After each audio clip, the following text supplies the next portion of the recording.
As the days now become weeks to help make sense of where we are, the analysis of Brooks and Marcus. That is New York Times columnist David Brooks and Washington Post columnist Ruth Marcus. Mark Shields is away. Hello to both of you. We are keeping you distant for your safety. David, to you first. The U.S. is now leading the world. We've surpassed every other country in COVID-19 cases. The experts say it's just going to get worse because of early missed opportunities. Do you think Americans are ready for what's coming?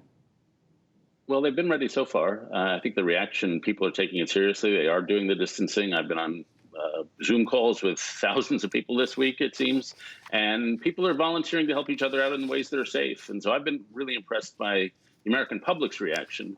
The government, more of a mixed bag. I mean, obviously, President Trump poo-pooed it for too long, and that cost us vital weeks, but he wasn't alone. The CDC messed up the test. The FDA regulations got in the way. Political scientists have been talking for years about the decay of our governing institutions, too much politics, too much regulation, not enough room for maneuver for the managers. And that seems to all be coming true. And so we sort of have seen an institutional failure from the White House on down. Ruth, what about that? What about the American people and the institutions? Well, the American people are one thing and the institutions are quite another, as David suggests. And the fact of the matter is that if the American people aren't prepared, it's because their leaders, and primarily President Trump, has failed to prepare them for what is coming. And he's failed to prepare them on a number, he's failed to prepare the country in terms of the material and the readiness that we need to have.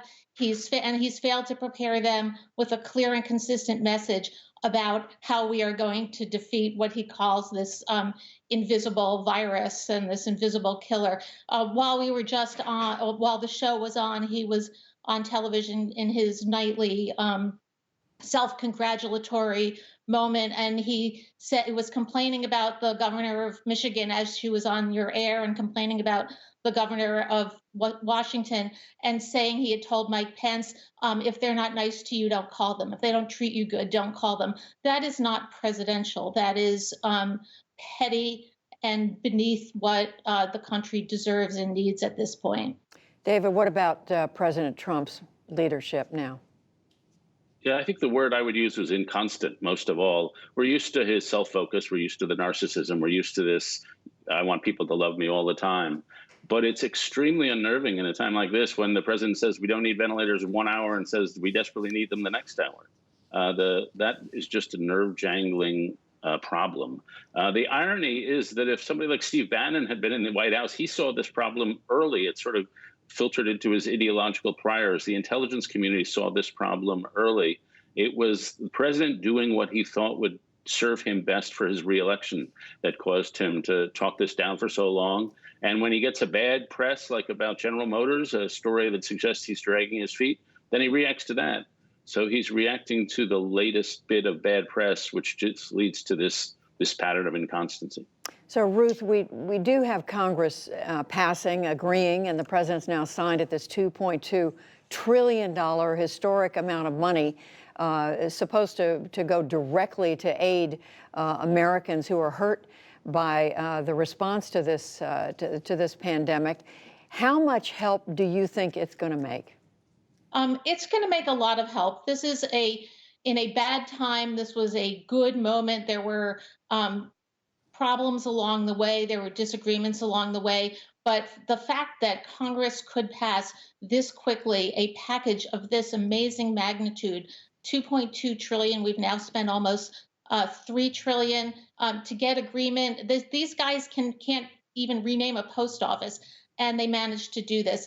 That's really important. There's two things that are critical, though. One is to make sure that this money that's been allocated, particularly the money to small businesses, and even more than that, the money to individuals to get them through, that has to, in order to be effective, that has to get out the door as quickly as humanly possible. And that's going to be a phenomenon of oversight and execution that is up to the executive branch, and we'll see if they're up to that task. I really hope they are. The second thing is that while this is an enormous sum of money, it actually may not be sufficient. It's enough to get people through the next couple months, but we may need to dig into the national pockets and the national scrounge for the change and the national couch cushions and come up with more, because the president likes to pretend that this is going to be all over by Easter, or at least in some counties over by Easter. That's just not reality based. Yeah, we are starting to hear a lot more money is going to be needed. But David, in terms of this first tranche, or whatever you want to call it, how much difference do you think it's going to make? Oh, it'll make a difference. It's a lot of money. We have a $14 trillion economy or so, and so $2 trillion is a lot of money. I applaud them for getting it done. I think, as Ruth said, to see Congress do anything is impressive. I think they took the wrong strategy. The United Kingdom and Denmark and some other countries decided what's most important is to keep people employed. And so they gave money to employers to keep people on the payroll. And that does a lot of things. It keeps the firms intact. It keeps people feeling like I have a job, even if they have to stay home. We went the unemployment insurance route, which was to get people out of their workplace, then we'll subsidize them. The problem is, once you're out of the labor market, for some people, it's hard to get back in. And I worry about the organizations, the institutions of these small businesses. If suddenly they sort of go away for a time, how many of them are going to come back? How many of the nonprofits are going to come back? And so I'm glad we're doing it. I wish we'd tried a different strategy. How much do you worry about that, Ruth?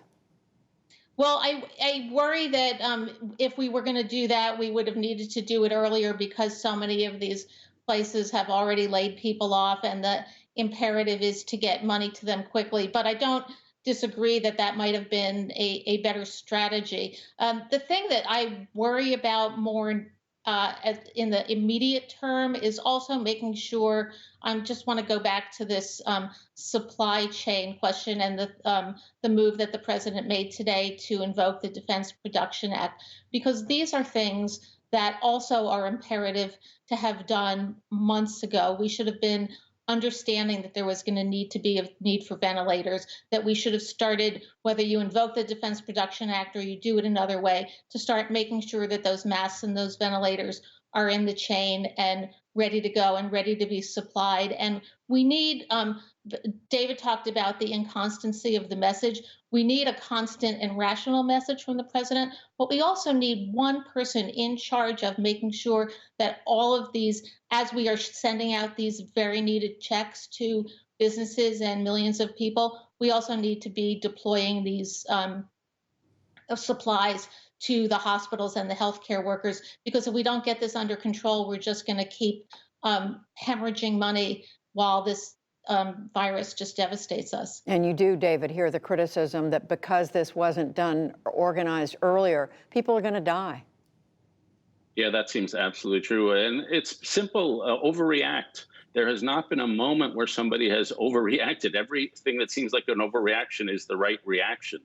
There was a University of Pennsylvania study that said even if we cut the infection rate by 95% by social distancing, we're still going to need 960,000 people going into an intensive care ward. That's a lot of ventilators. That's a lot of masks. That's a lot of equipment. And so erring on the side of too much is probably still too little. And so everybody's instinct should be that way. And Ruth, back to what David was saying about, the president keeps talking about at least getting some people back to work by Easter, hoping that some parts of the country can go back to business as usual. Every expert you hear, however, says that would be crazy. It's dangerous. You can't do that. I heard Bill Gates last night on CNN saying it can't be a county by county approach. What happens if this is lifted too soon? I thought that the president's statement that he wanted to see the church pews packed on Easter because he said it was a beautiful day was possibly the single most irresponsible statement ever made by an American president in history. That is an outrage. It is dangerous. And the problem with if we were packing church pews in individual counties, we can't. This is America. We don't build walls around counties. We don't know. We have known unknowns, as Donald Rumsfeld used to say. The known unknown here is where is the virus? If we had the tests and we could do widespread testing, we would know where the virus is, and we might be able to know where it's easier to lift restrictions. But because we didn't prepare for the tests, we don't know where the virus is. And so lifting it in this county or that county because it doesn't seem to have a lot of um, illness right now is just a very, very dangerous move. And by the way, even when we lift restrictions, when we think it's safe to lift restrictions, we can't just open up the floodgates and tell everybody to go start shaking hands and Right. getting smashed together in church pews again. We have to do it intelligently and slowly, or we're going to find ourselves in this Groundhog Day of pandemic. David, how concerned are you about that? I don't think, one of the nice things is, Donald Trump doesn't control a lot of this. This is done on the state level. And we're going to see the virtues and the vices of our federal system. And I think he is surrounded. I don't take him always that literally. I think some of the statements cause extreme harm, but he doesn't actually run a lot of things because people are just going to take control around him. And we know how this ends up. We've seen successful countries in Asia particularly. And it ends up, as Ruth said, when we have the tests and when we use sophisticated high technology to trace the actual individuals who have the infection, we trace their networks, we trace their movements. It's possible to do this with the right level of execution. We did not have the advantage of having the SARS system, so we don't yet have the infrastructure to do that. But eventually, presumably, we're going to get it.